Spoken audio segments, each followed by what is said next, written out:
I would like to invite Toastmaster Milan to the podium to deliver his speech.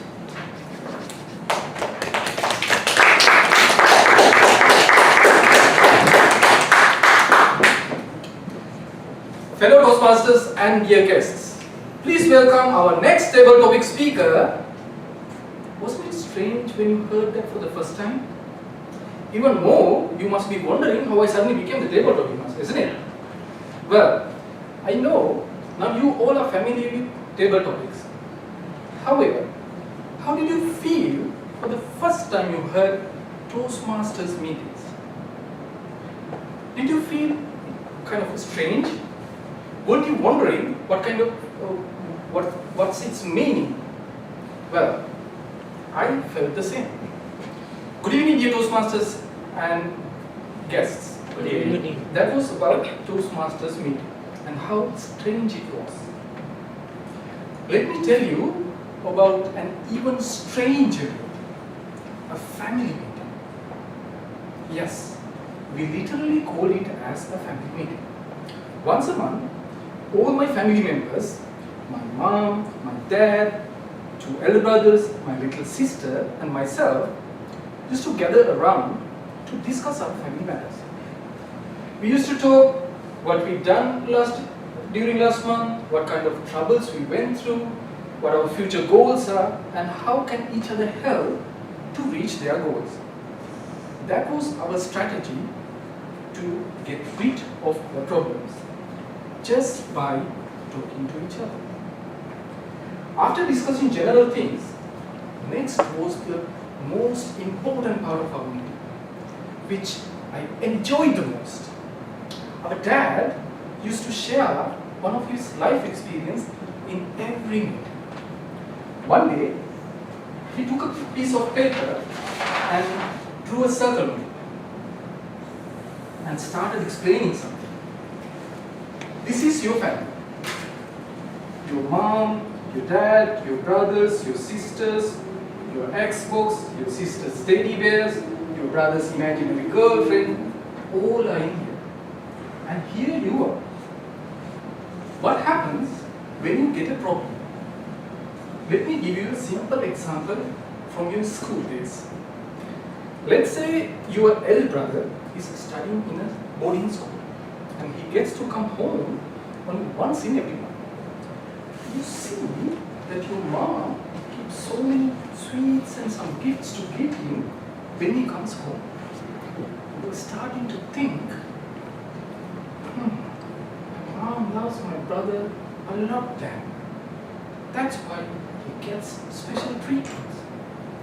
It's like developing a tumor in your brain. Let's say this happens for a couple of months. You keep thinking about it. So your problem becomes bigger and bigger. You have this rude neighbor who always sees only the negative side of everything. And you meet her one day on your way to school. And she's like, look at you, son. What's wrong with your mom? I really feel sorry about you. Why isn't she taking care of you? You're like, start talking again. But those words are working. Those words are like food for your tumor. So your problem becomes bigger and bigger. Don't we all have a spoiled friend who gives all the bad advices in the world, however very persuasive? Here he is. And you think to share your problem with your friend. Mate, I have got this problem, and explain it to him. Your friend is like, Dios mío, what's wrong with your parents, dude? They certainly are mistreating you. Mate, you should start fighting for your rights. You know what? You should start fasting to show your objection. That's it. That is your answer. So you start following your friend's instructions. Yet, nothing happens. Why? Your parents don't know what your problem is. So you will become more frustrated. So your problem grows. More food for the cancer. The deeper you think about something, the bigger it becomes. The same way, your problem becomes bigger and bigger and bigger. What happens when a tumor spreads throughout your brain? That's when the doctors say, really sorry, there's nothing left we can do. Likewise, there's a moment that you will not be able to share all these frustrations and stresses. That is the moment people tend to take drastic decisions which cannot be reversed.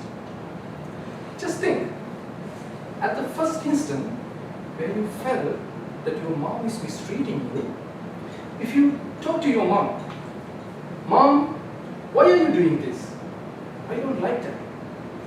Then your mom will look into you and think, there's a tumor developing in your brain.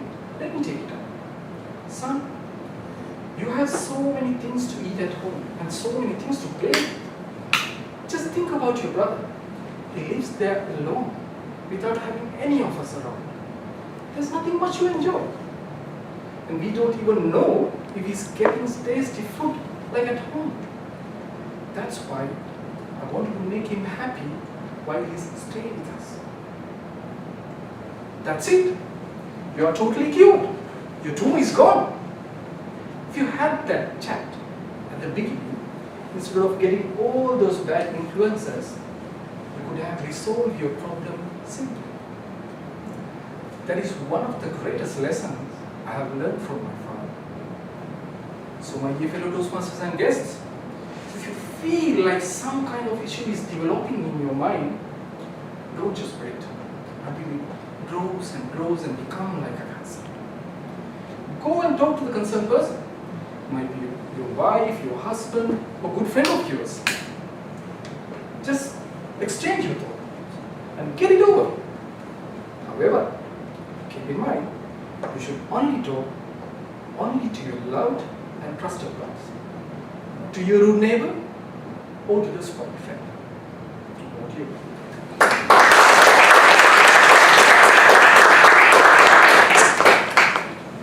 Thank you, Toastmaster Milan. And